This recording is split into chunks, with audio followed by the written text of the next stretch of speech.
Medical Horror Stories, Part 1. Story 1. A Negligent Nurse.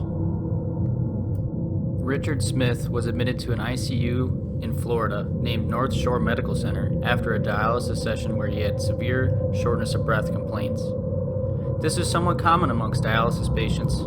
Dialysis is used for people whose kidneys no longer function correctly. A machine is used to do what the kidneys normally do, which is to remove toxins from the body, waste, and excess fluid. People with end-stage renal disease normally do not produce urine at all, causing fluid volume excess, which can lead to congestive heart failure and respiratory failure. Think of drowning, but the water/fluid comes from inside you. Fortunately, thanks to Dutch physician Willem Hof in 1943, the first artificial kidney was invented after watching patients die of renal failure. Richard Smith, according to his son Mark Smith, was alert and oriented the day prior to him coding and being placed on a respirator. He was revived but had zero brainwave activity. The cause? A nurse named Uvo Oligoboride administered a medication to Richard Smith for the treatment of Mr. Smith's GI distress. However, instead of administering famotidine, a common antihistamine, the nurse administered pancuronium, a paralytic medication that causes respiratory distress and is generally used during surgery to intubate patients. They also use it in high doses to execute inmates. Pancuronium can only be given through an IV line, which means the effects happen rapidly because the drug is going straight into your bloodstream. The nurse would have seen the effects of this drug almost instantaneously as they were administering the drug. The nurse still works at this hospital despite having ignored multiple safety protocols in place. First off, to get a medication for a patient, you must go through a Pyxis machine where all medications are. You sign it with an ID number and a fingerprint, and it can only take the medications out specific for your patients assigned. The nurse had to have overridden the system, medication not prescribed to the patient. A wristband would have also had to have been scanned on Richard Smith's wrist, then the medication label as well as that to verify it in the computer. This must have been overridden too. Nurses, the 5 rights, were not followed. My fellow nurses, remember: right patient, right med, right dose, right route, right time. And the 6th right that some people forget about is the right to refuse.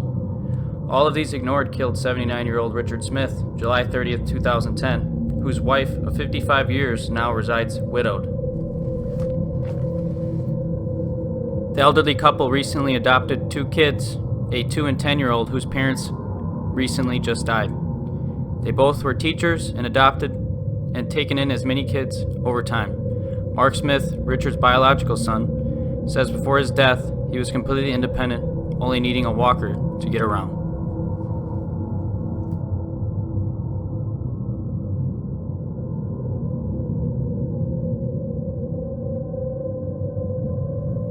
Munchausen by proxy. Christine Marie Maxwell from Pennsylvania is facing aggravated assault charges after suspected child abuse due to Munchausen syndrome by proxy.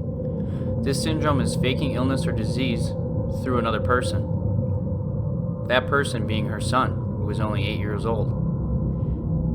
East Pennsboro Township Police received this report in September of 2019. She fabricated her son's symptoms and illnesses like bug bites where skin biopsies were done, and a barky cough with fevers, which she insisted a bronchoscopy be performed. A bronchoscopy is where a camera is taken and put down your throat into your lungs to get a look at your lungs with a camera.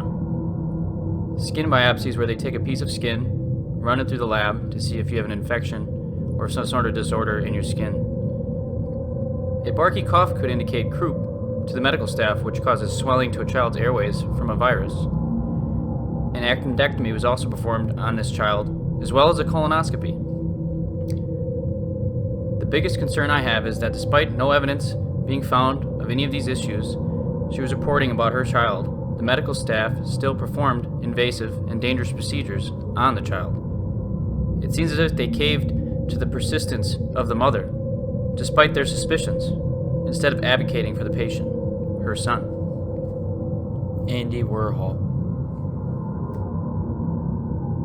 Andy Warhol needed surgery on his gallbladder due to being shot multiple times with a .32 Beretta by a schizophrenic radical feminist whose Scum Society for Cutting Up Men manifesto caused the shooting. The shooting occurred in 1968, but Warhol had a phobia of hospitals, leaning toward homeopathic remedies instead.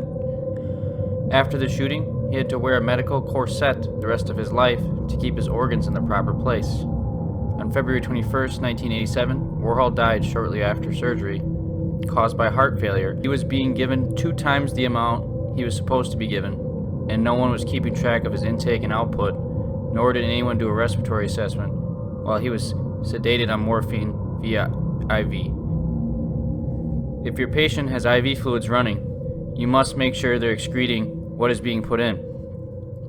You also must listen to the heart and lungs to listen for crackles, sounds lungs make when fluid overloaded, or irregular swooshing noises in the heart, especially if the patient is receiving morphine IV. The main side effect of morphine IV is respiratory suppression.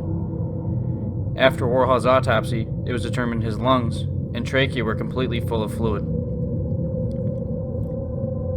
Thanks for watching my video. Please leave a comment of any personal medical stories you witnessed or it happened to you. If you liked my video, please like and subscribe to my channel.